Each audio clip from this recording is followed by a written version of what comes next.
اعوذ باللہ من الشیطان الرجیم بسم اللہ الرحمن الرحیم۔ سورہ بقرہ آیات نمبر 83 تا 88 میں بنی اسرائیل کو یاد دلایا گیا کہ انہوں نے اللہ سے کیے گئے اپنے عہد توڑ ڈالے، نہ صرف یہ کہ اپنے ہی بھائیوں کو قتل کرتے رہے بلکہ اپنے انبیاء تک کو قتل کر دیا۔ یہود کا کہنا کہ ان کے دلوں پر غلاف چڑھے ہوئے ہیں، اس لیے ایمان نہیں لاتے۔ اعوذ باللہ من الشیطان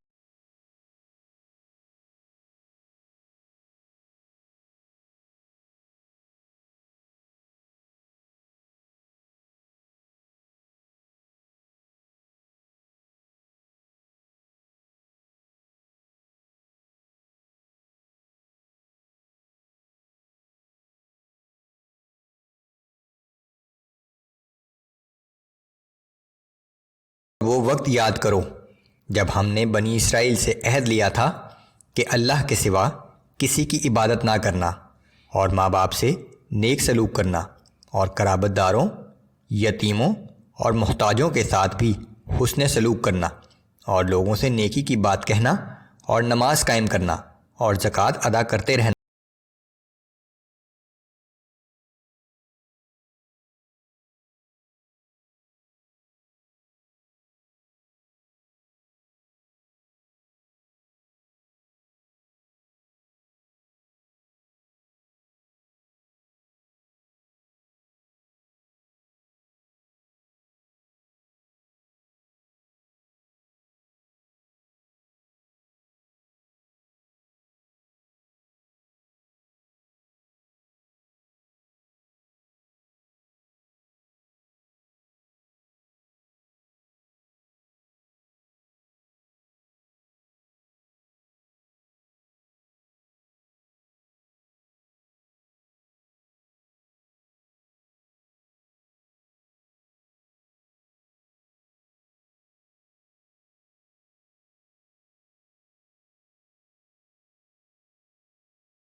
مگر آج تم ہی وہ لوگ ہو کہ اپنے بھائیوں کو قتل بھی کر رہے ہو، اور اپنے ہی لوگوں کو ان کے وطن سے باہر نکال رہے ہو، اور ان کے خلاف ظلم اور زیادتی کے ساتھ ان کے دشمنوں کی مدد بھی کرتے ہو۔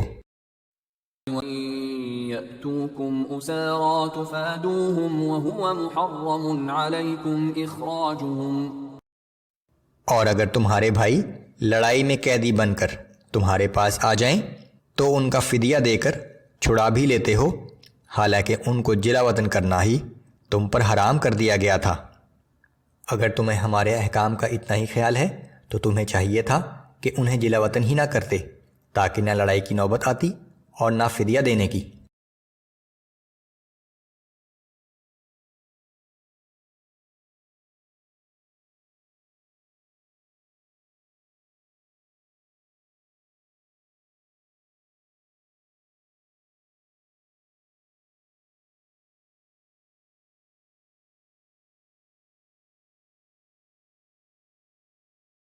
کیا تم کتاب کے ایک حصے پر ایمان رکھتے ہو اور دوسرے کا انکار کرتے ہو؟ پس تم میں سے جو شخص بھی ایسا کرے گا اس کی سزا اس کے سوا اور کیا ہو سکتی ہے کہ دنیا کی زندگی میں ذلیل و خوار ہو اور قیامت کے دن شدید ترین عذاب میں ڈال دیا جائے۔ وَمَا اللَّهُ بِغَافِلٍ عَمَّا تَعْمَلُونَ۔ اور یاد رکھو کہ جو کچھ تم کر رہے ہو اللہ اس سے بے خبر نہیں ہے۔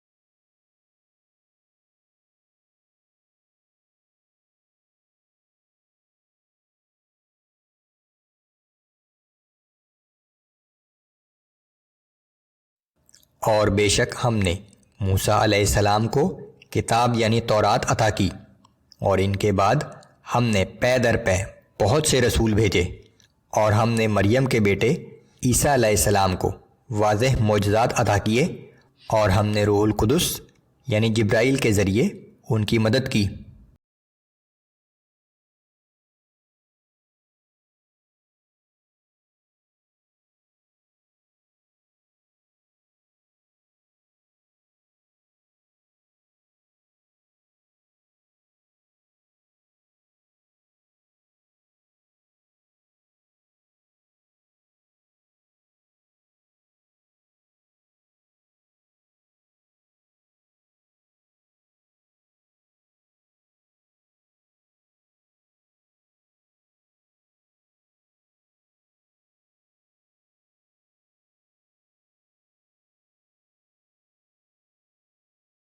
اور یہود کہتے ہیں کہ ہمارے دلوں پر غلاف چڑھے ہوئے ہیں، بلکہ اصل بات یہ ہے کہ ان کے کفر کے باعث اللہ نے ان پر لعنت مسلط کر دی ہے، سو وہ کم ہی ایمان لاتے ہیں۔